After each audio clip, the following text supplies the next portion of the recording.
আমরা আজকে reproductive physiology সম্বন্ধে আলাপ করব।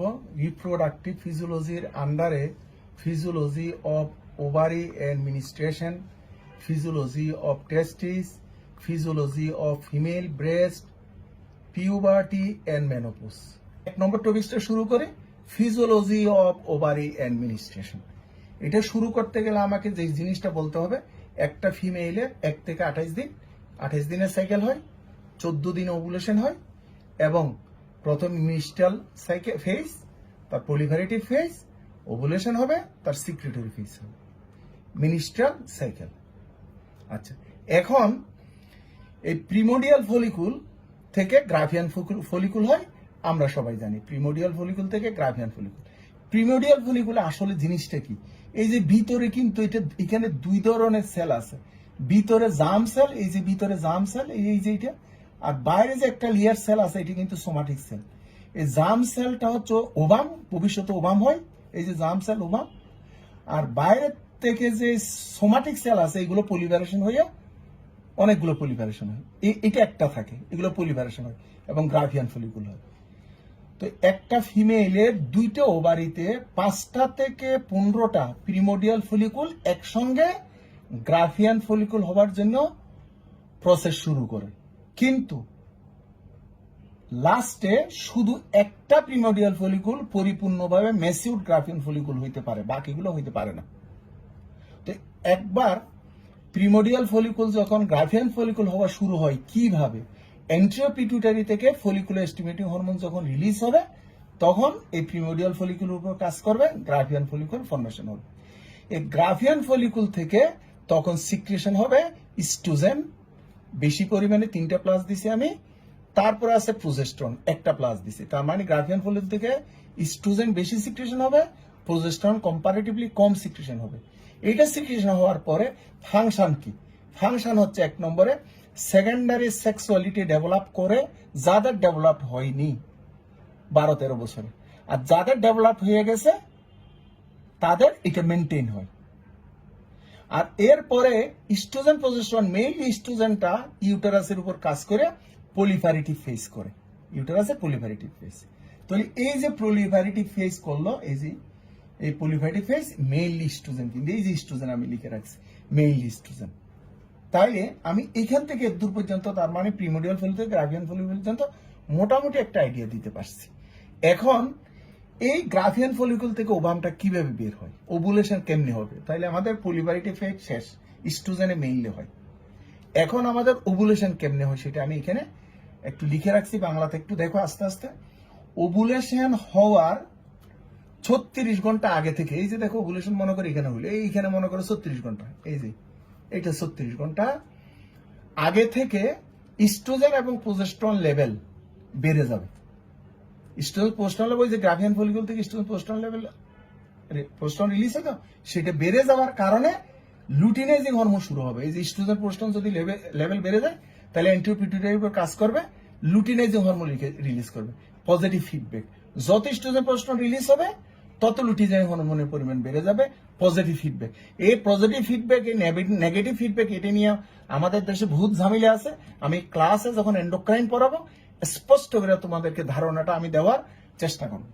যা হোক, এখন সিক্রেশন শুরু হবে এবং লুটিনাইজিং হরমোন গ্রাভিয়ান ফলিকুলের উপরে কাজ করে, অর্থাৎ গ্রাভিয়ান ফলিকুলের উপর রাপচার করা শুরু করবে। উদ্দেশ্য কি? উদ্দেশ্য হচ্ছে ওভামকে বের করার জন্য। তাহলে 36 ঘন্টা আগে থেকে লুটিনাইজিং হরমোন রিলিজ হওয়া শুরু হলো, গ্রাভিয়ান ফলিকুলের উপর রাপচার করা কাজ শুরু করে দিল। ওভুলেশনের ঠিক 16 ঘন্টা আগে, অর্থাৎ এখন 16 ঘন্টা আগে ইস্ট্রোজেন প্রোজেস্টেরন লেভেল প্রচুর বেড়ে যাবে, কারণ তখন গ্রাভিয়ান ফলিকুল ম্যাচিউরড হয়, ইস্ট্রোজেন প্রোজেস্টেরন লেভেল প্রচুর বেড়ে যায়, সেটা এন্টেরিয়র পিটুইটারির উপর পজিটিভ ফিডব্যাক দিবে, প্রচুর পরিমাণে তখন লুটিনাইজিং হরমোন রিলিজ হবে।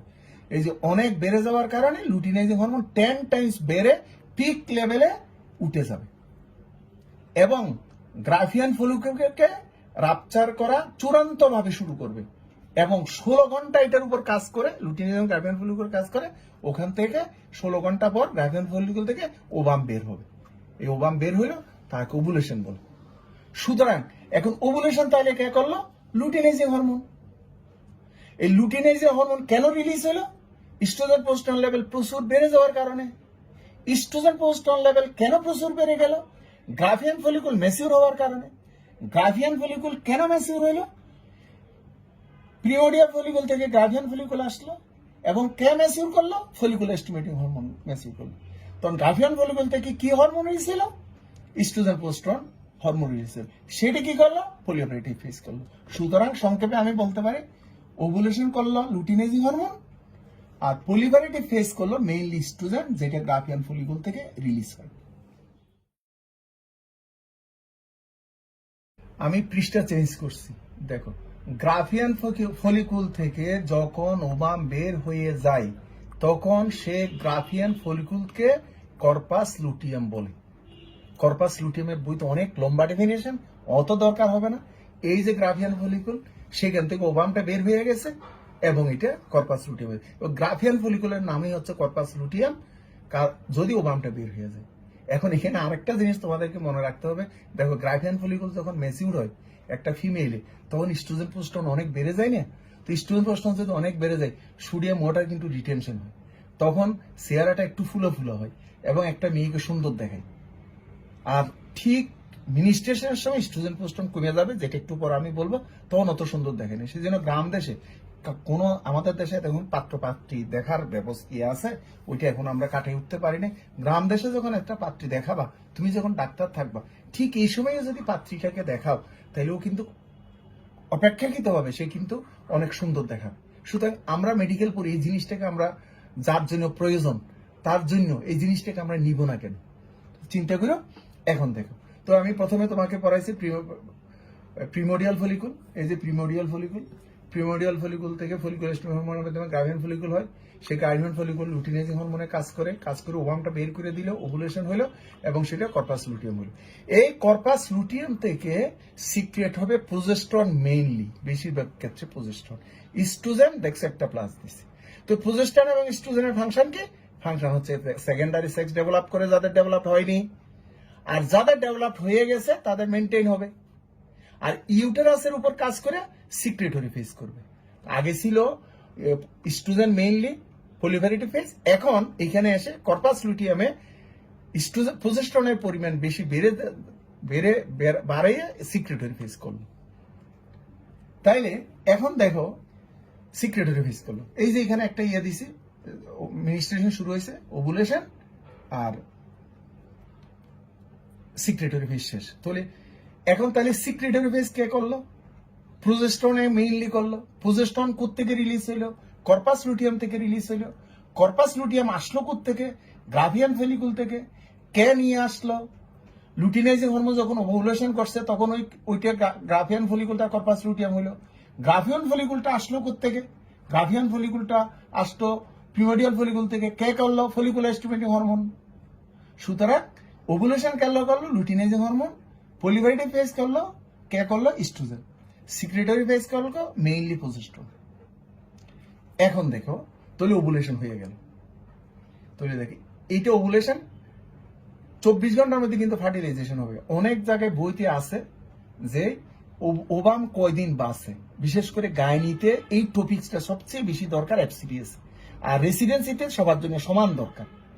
তো এটা কোনো বইতে ওভাম 2 দিন বাঁচার সম্ভাবনা থাকে, 2 দিন বাঁচে বলে, লাইফ স্প্যান 2 দিন, কিন্তু ফার্টিলাইজেশন করার ক্ষমতা কিন্তু 1 দিন। সুতরাং আমাদের অত জানার দরকার নেই, এইটা লাইফ স্প্যান 1 দিন। তাহলে 1 দিনের মধ্যে যা ফার্টিলাইজেশন হওয়ার হবে, না হলে হবে না। এখন দেখো, if fertilization not occur within 24 hours, corpus লুটিয়ামটা বিগান্স টু ডিজেনারেট।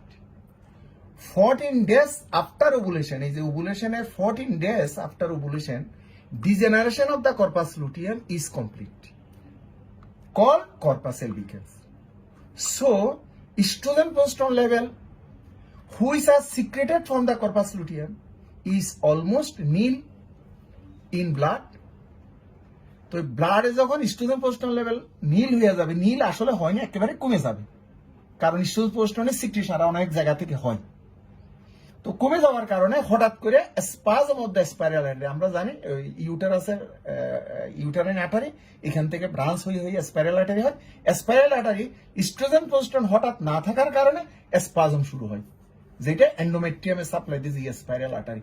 এইটা যদি স্পাজম হয় তাইলে ischaemia of the secretory and proliferative layer, এবং ইস্কেমিয়া যখন হবে সিক্রেটরি প্রলিফারেটিভ লেয়ার শেডিং হবে, শেডিং হলে মিনিস্ট্রেশন হবে। এই যে দূর থেকে এই ফার্টিলাইজেশন নট অকার থেকে মিনিস্ট্রেশন পর্যন্ত এটাকে বলা হয় কর্পাস লুটিয়াম অফ মিনিস্ট্রেশন। এখন আরেকটা ব্যাপার আছে, ইফ ফার্টিলাইজেশন অকার, কর্পাস লুটিয়ামটা ডিজেনারেট হবে না, তখন এটা পারসিস্ট করবে, তখন ওই কর্পাস লুটিয়ামকে বলা হয় কর্পাস লুটিয়াম অফ প্রেগনেন্সি, যেটা এমব্রায়োলজিতে আমি ডিটেলস পড়াবো।